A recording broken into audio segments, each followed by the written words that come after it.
आयोजन में विशिष्ट अतिथि प्रोफेसर रंजनारी, यहाँ की प्रिंसिपल डॉक्टर दुल्ला जी, दूसरे विशिष्ट अतिथि भाई राजकिशोर जी, प्रशांत जी, सामने उपस्थित राधिका बहनों और अन्य बात कुछ आगंतुक भी हैं, उनका भी स्मरण करते हुए प्रयास करते हुए जिस विषय में अभी राजकिशोर जी ने चर्चा की है, तो सबसे पहली बात मैं यहाँ शुरू करना चाहूंगा कि जब हम किसी भी व्यक्तित्व की चर्चा करते हैं तो उस व्यक्तित्व को देखना कहां से प्रारंभ करते हैं या विशिष्ट बात क्या होती है उसको देखते हैं। किसी भी व्यक्तित्व की मूल बात होती है उसकी अंतर्दृष्टि क्या है। थोड़ी सी गहरी बात लगती है आपके लिए, शायद थोड़ी गहरी बात हो, लेकिन यदि हम अंतर्दृष्टि को नहीं समझते तो व्यक्तित्व को नहीं समझ पाते।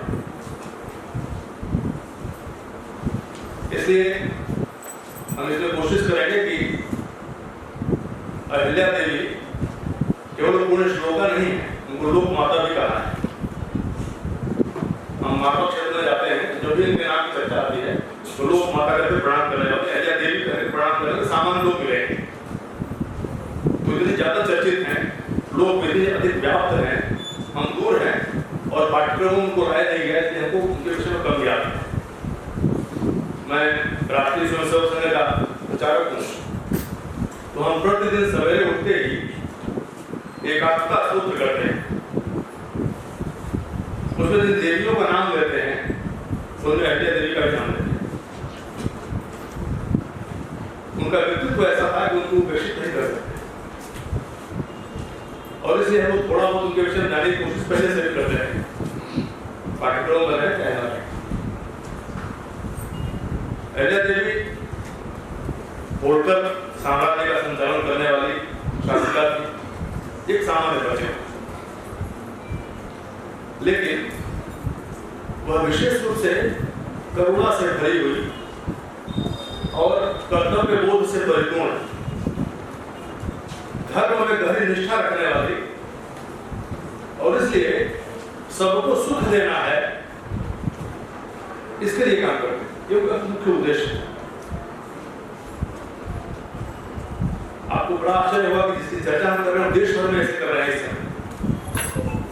तो एक बहुत साधारण परिवार में जिसको गणदिया कहते हैं, गणदिया परिवार में उनका जन्म हुआ। गणदिया परिवार में जो जन्म लेता है उसका कैसा अभावग्रस्त जीवन रहता है, किस परिस्थिति में उसको जीना होता है।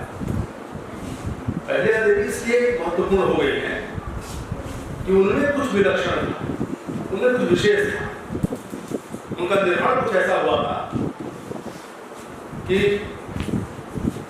मौलाना होलकर ने अपनी बहू के रूप में उनका चयन किया। उनके घर के लोग नहीं आए थे, उन्होंने स्वयं चयन किया था कि हमारा साम्राज्य चलना है, शासन ठीक चलना है, तो बहू कैसे चाहिए। और उसके लिए इतिहासकारों ने जो चर्चा की है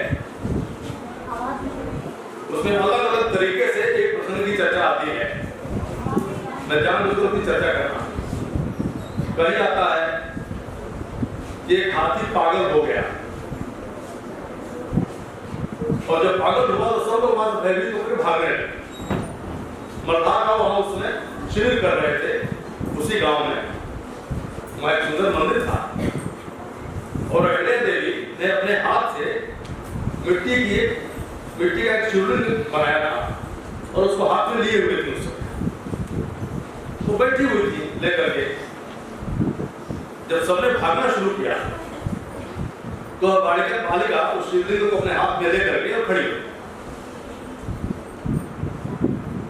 उसमें कोई हलचल नहीं, वो खड़ी रही, उसमें डरी हुई से नहीं दिखती थी, निर्भय भाव से खड़ी थी। ये बल्लार देख रहे थे, ये सब बड़े बड़े लोग हमारे जो लड़ने वाले लड़ाके हैं सब भाग खड़े हो रहे हैं, लेकिन बालिका कौन सी है जो इस तरह से शिवलिंग अपने साथ निर्भय भाव से खड़ी है। दिखाई दे रहा है हाथी के पागल में। और बाद में उन्होंने उससे पूछा कि बेटिया तुमको डर नहीं लगा, तुम तो लेकर खड़े थे। उस बालिका ने उत्तर दिया है वो ऐतिहासिक है। उसने कहा कि हमको ये सिखाया गया है और बड़े लोग कहते हैं, आप जैसे बड़े लोग कहते हैं।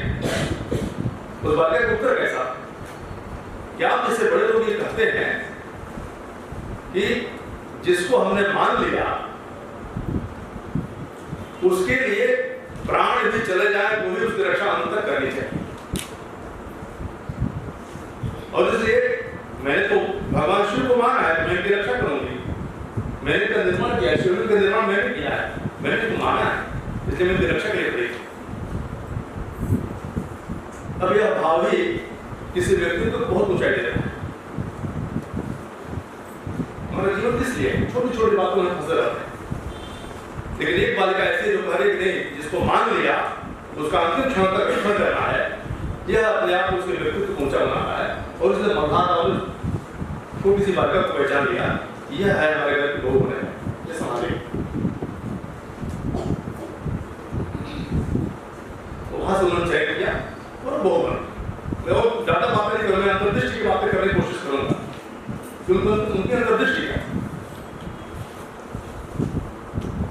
एक घटना ऐसी आती है कि एक जो वहां के सेठ थे तो देहांत हो गए, व्यापारी मर गए। उस समय तक व्यवस्था ये थी कि स्त्री को उत्तराधिकार नहीं प्राप्त हुआ, वहां के राज्य के मालवा की व्यवस्था।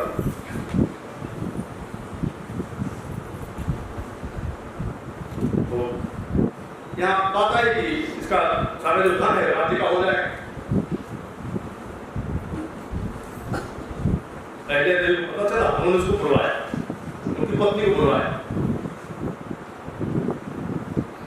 और कहा कि तुम्हारे तो विरोध नहीं है, तुम्हारे मन में धन को लेकर कोई कल्पना नहीं है क्या? उसने कहा कि नहीं, मैं भी संग्रह कर सकती हूँ। तो उन्होंने कहा कि सारा धन इसी का है और उसी उत्तराधिकार के नियम बनाया कि पति के देहांत के बाद जो पत्नी होगी उसका उत्तराधिकार होता है, उसकी सहमति से उसके धन का कुछ भी किया जा सकता है। ये व्यवस्था बनेगी। मैं तो कह रहा हूं उसमें हम अंतर्दृष्टि पर ध्यान देंगे तो बातें अधिक खुलेंगी, बातें अधिक समझ में आएंगी कि अजय देवी कौन है। फिर दूसरी घटना हुई, दो ऐसे व्यापारी मरे, उनका भी प्रसंग के सामने आया। तो प्रसंग इस रूप में आया कि उनकी जो दोनों पत्नियां थी उनको मिलना चाहती थी।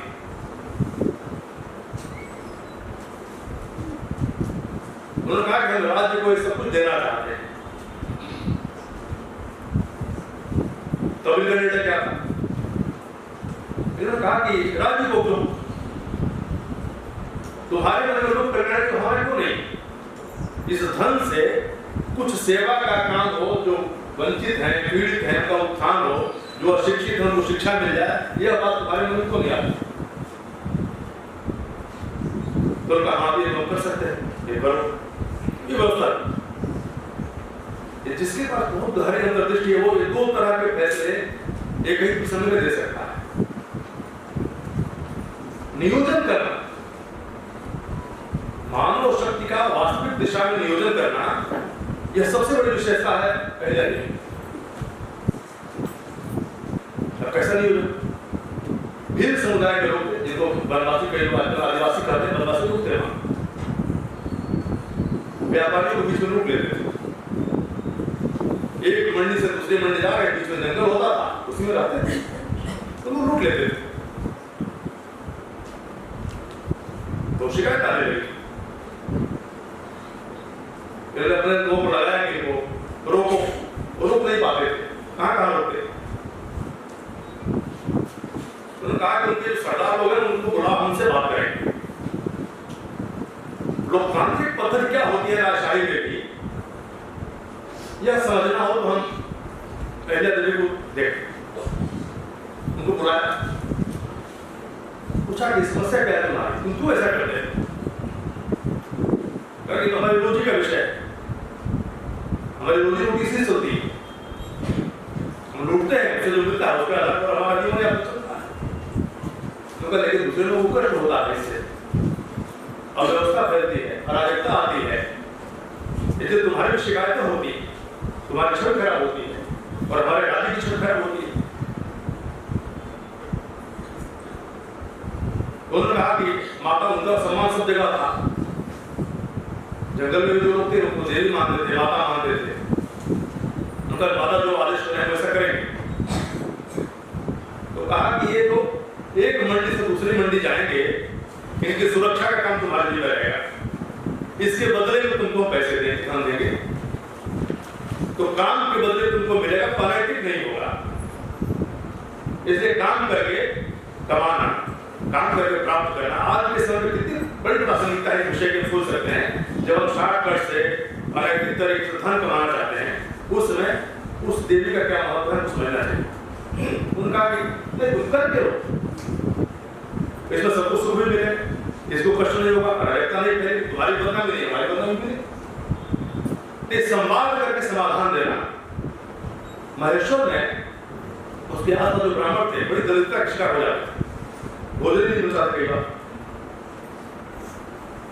क्योंकि वो कुछ काम करते थे तो काम क्या करते थे, भिक्षाटन करते रहते थे। कई बार शिकायत आती थी कि हम लोग भोजन नहीं मिला, अपना नहीं मिला, कुछ सुना ही पड़ता था। एक बार उन्होंने बुलाया सब लोगों को और सवाल ये किया कि आप करके कुछ लेना क्यों नहीं चाहते, आप कुछ करिए और भाई उसको बदले, उनको भी समाधान किया।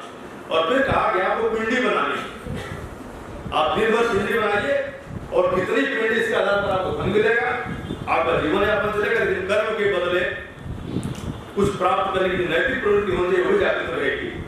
इसलिए उसका उन्होंने उसकी व्यवस्था बनाई और आज तक हम महेश्वर में जाएंगे तो लाखों पिंडी बनती है, आज तक बन रही है और उसके बदले देने की व्यवस्था रहती है। अभी नगर पालिका लोग भी देते हैं, लेकिन अहिल्या देवी ने 300 साल पहले व्यवस्था बनाई थी, उस अंतर्दृष्टि को समझे। उन्होंने उद्योग स्थापित किए और उनका वस्त्र उद्योग तो बहुत ही प्रसिद्ध है। महेश्वर की साड़ियां भी प्रसिद्ध हैं, जैसे हम बनारसी साड़ी की बात करते हैं उधर महेश्वर की साड़ी की बात की जाती है। वैसे चंदेरी की साड़ियां उन्होंने शुरू कराया, तो चंदेरी की साड़ियां भी इसलिए पहनी जाती हैं और अहिल्या देवी को देवी मानकर ही आज तक लोग कर रहे हैं। अभी वो बातें जिनसे उनकी अंतर्दृष्टि समझ जाती है, अंतर्दृष्टि वो कैसी होती है। हम कहते हैं कि युद्ध करना हमेशा एक विनाशकारी कार्य है, लेकिन समाधान तो रहना चाहिए। तो जब एक परिस्थिति ऐसी आई कि इनके ऊपर हमला करेंगे और वो जो हमलावर था वो बड़ा व्यक्ति था, लगा कि बड़ी समस्या खड़ी हो जाएगी, तो देवी ने एक पत्र भिजवाया। मैं नाम को ज्यादा नहीं लूंगा, मैं उसके चक्कर में नहीं हूँ, आपको वस्तुस्थिति बताने के लिए दूसरा क्या हमारे पास बात हम सब सुनेंगे, जानेंगे। पत्र लिखा और पत्र में ये कहा यदि युद्ध हमारा होता है, पहले सब कैसी कैसी परिस्थिति है, आप कौन है, हम कौन है, बताया और कहा कि यदि युद्ध होता है, मैं हार गई तो कोई बात नहीं होगी, क्योंकि स्त्री हूं, एक स्त्री हूं, तो मान लेंगे स्त्री आर्थिक कमजोर थी, लेकिन गलती से इसका उल्टा हो गया तो आपका जो सम्मान है, आपकी प्रतिष्ठा है, आपके पराक्रम की चर्चा होगी, उसका क्या हुआ, सब दूसरे हो जाएगा, धूलिसात हो जाएगा। इसलिए सोच समझ करके आप निर्णय लीजिए। और उन्होंने क्या संदेश भेजा, घबरा के संदेश ये भेजा कि नहीं हम तो आ गए थे यात्रा पर, हमने सोचा कि आपको मिलते चले, तो कितनी गहरी अंतर्दृष्टि है और इसके साथ कूटनीति की कैसी जानकारी, इसको समझ सकते हैं। युद्ध लड़ना जानती थी, वो इसलिए भी जानती थी, कई बात तो लेते थे, उनको बड़ा विरोध हुआ, विरोध दूसरे लोगों ने किया। उनके ससुर ने तो उनको राज्य संचालन का सबसे अधिक अवसर दिया, लगातार अवसर दिया, अलग तरह के काम करते जाते और उसके कारण प्रशिक्षित होती चली जाती। लेकिन जहां से चयन किया उस घर में उनको थोड़ा प्रशिक्षण मिला था, वो इसलिए था कि जो अहिल्या देवी की मां थी वह महिला दल की संरक्षिका थी, रक्षा समितियां चलती थी। और यह परंपरा छत्रपति शिवाजी महाराज के कालखंड से गांव-गांव में प्रचलित परंपरा थी। कुछ इतिहासकारों ने तो उल्लेख किया है, कुछ ने नहीं किया, दोनों तरह का। तो जब गांव के युवा युद्ध के लिए चले जाते थे तो कुछ अराजक तत्व वहां गांव में अलग तरह से अराजकता पैदा करते थे। इसका निदान करने के छत्रपति शिवाजी महाराज ने माताओं की टोलियां बनाई थी गांव में और रक्षा समितियां थी और उनको युद्ध करने तक का सारा अभ्यास कराया जाता। वह जो परंपरा थी उस परंपरा के कारण इनकी मां भी वहां रक्षा समिति की अध्यक्ष थी, मतलब प्रमुख थी, और इसलिए उनको भी लड़ने आता था और बेटी को भी लड़ना उनको सिखाया। इस कारण से इनके पास वो भी थी और बाद में वो अवसर मिल गया उनको घुड़सवारी से लेकर सब कुछ उनको अच्छी तरह से जाना। युद्ध क्षेत्र में जाती थी तो सब कुछ बिल्कुल एक सैनिक जैसा होता है वैसे ही वेशभूषा में जाती थी। ये उनका पराक्रम था। उनकी जो बहुत सी बातें हैं, वो एक बात है धर्मनिष्ठा इसकी बहुत चर्चा होती। धर्मनिष्ठा कैसी थी? मुझे लगता है कि इधर हम लंबे कालखंड में देखें तो उनके जितना मंदिरों का निर्माण और जीर्णोद्धार कराने का कोई दूसरा नहीं दिखा। बहुत पहले विक्रमादित्य थे, बहुत पहले छत्रपति शिवाजी महाराज ने कहा कि उतना व्यापक क्षेत्र नहीं था, लेकिन अहिल्या देवी ने आप बद्रीनाथ से शुरू करेंगे तो वहां से देखते हुए आइए, सोमनाथ जाइए, इधर रामेश्वरम जाइए और मंदिर निर्माण करें। सभी तीर्थों में, सभी धामों में और काशी में तो काशी विश्वनाथ का जीर्णोद्धार कराया था उन्होंने, घाटों का निर्माण कराया था। अहिल्या देवी घाट आज बहुत प्रसिद्ध है, सबसे अधिक स्नान करने हो जाता है।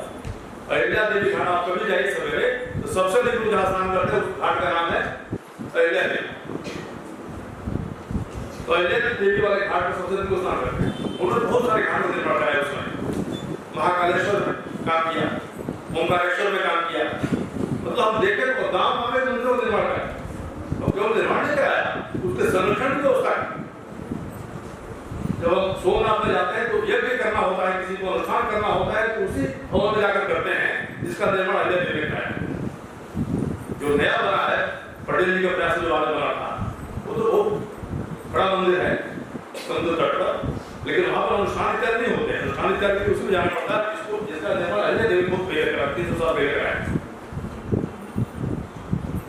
एक थोड़े दिनों पहले मिस यूनिवर्स का इंटरव्यू आ रहा था, लिया था इंटरव्यू BBC ने किया।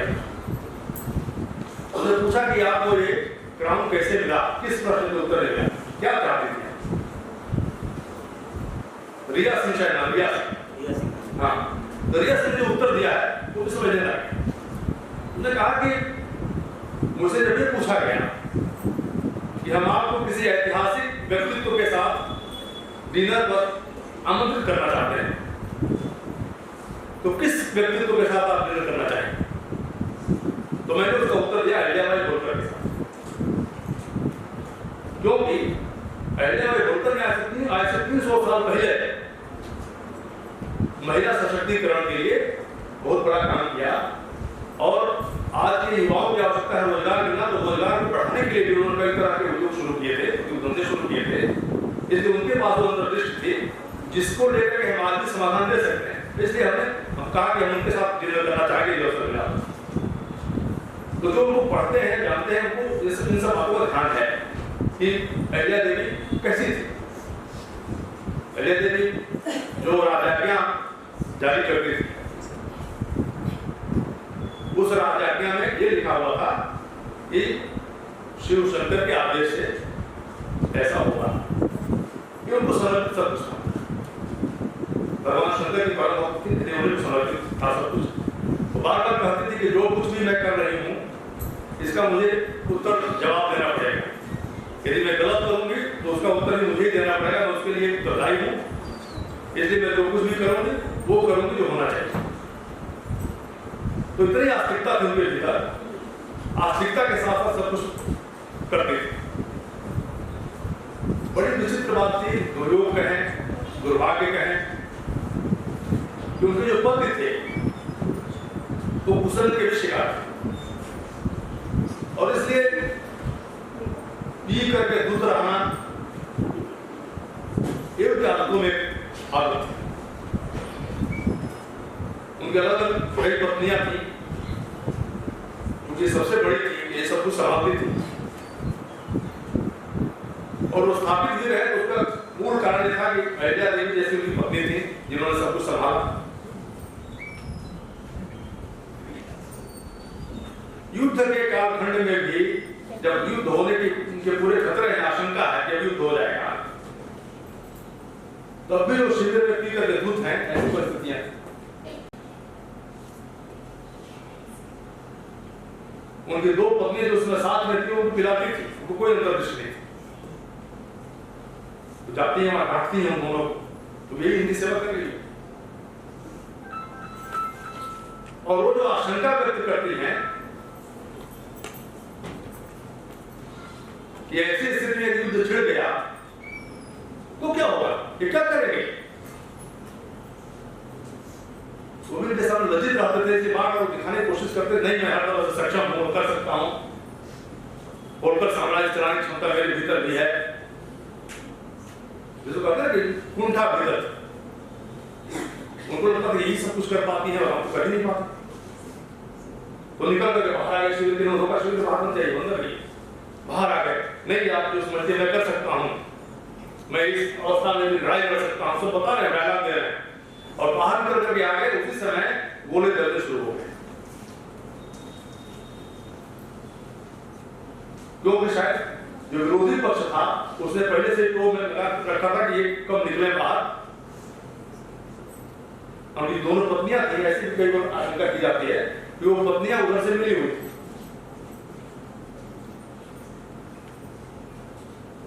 तो उस अवस्था में वो मारे गए, लेकिन अहिल्या देवी ने हाथ नहीं माना और सबको सब तरह से कैसे प्रसन्न रखना और निरंतर सबको सुख देने के लिए, पूरी प्रजा को सुखी रखने के लिए क्या क्या प्रयत्न करना, इसके बहुत से उदाहरण। एक उनका सामान्य उदाहरण जानने लायक है, समझने लायक हमारे। उन्होंने अपने अधिवक्ता अलग राज्यों में नियुक्त किए और उन राज्यों से कानून में क्या क्या परिवर्तन करके अधिक सुखी बना सकते हैं अपने प्रजा को, इसके लिए वो सूचनाएं देती, सुझाव देती, और अपनी तरफ से उन राज्यों को क्या सुझाव दे सकते हैं यह भी करती थी। उनका सम्मान केवल उनके राज्य तक नहीं था, जो दूसरे शासक थे आसपास के अलग अलग राज्यों में, वे सब उनका सम्मान करते थे, देवी की तरफ उनको मानते थे। जो उन्होंने धर्मनिष्ठा व्यक्त की और जीर्णोद्धार इत्यादि कराया, और राज्यों के परे जाकर के वहां जहां का राज्य देखा उन्होंने किया, उसमें एक राष्ट्रीय दृष्टि थी, एक आत्मराष्ट्रीय दृष्टि थी कि सारा ये जो राष्ट्र एक है, यहाँ की संस्कृति एक है, इसलिए मुझे शासिका रहते हुए सब जगह जीर्णोद्धार करने का अधिकार है, सब जगह मंदिर स्थापित करने का अधिकार है। इस दृष्टि से काम कर रही थी, तो राष्ट्रीय एकात्मता उनमें पाई जाती है, उस आधार पर उन्होंने काम किया। अहिल्या देवी को हम जिस रूप में देखें, मैंने कोशिश ये की है कि इतिहास में बताऊं, उनकी जो अंतर्दृष्टि थी उस पर हमारा ध्यान जाए। कहते हैं कि वैसे थोड़ी कृपालु थी, करुणा से भरी हुई, कोई भी गरीब है, निर्धन है, पीड़ित है, उसके लिए लगातार तत्पर होती थी, और जो कुछ वसूल करके आता था उसका कहां उपयोग होना चाहिए, प्रजा पालन के लिए इसका उपयोग अधिकतम कैसे होगा, इसका ध्यान रखें। कर लगाना, हम कहते हैं किसी राज्य की सफलता इसमें है जो जनता से टैक्स कम से कम ले। हमारे कोई शास्त्रीय परंपरा रही पहले से, गोस्वामी जी ने लिखा है कि कैसा राजा होना चाहिए, तो सूर्य की तरह होना चाहिए। सूर्य की तरह कैसे, जब वो जल को अपनी तरफ आकर्षित करता है, जब उसका वाष्प होता है तो जाता है, ये किसी को पता नहीं चलता, धीरे धीरे चला जाता है। इतना कम है कि लोग ध्यान में रहा है कि हम कर लिया जाता है। और देवता कहते बारिश जब करता है वो तो ऐसा कर देगा, तो कहते हैं कि सूर्य जैसा राजा होता है तो वही आदर्श है राजा, ऐसा होना चाहिए। एक प्रसंग ऐसा है जब कर बढ़ा दिया और उनके पास आया हस्ताक्षर करने के लिए, इस पर राजा क्या जारी हो जाए। उन्होंने पूछा कि कर बढ़ाने की आवश्यकता क्यों है,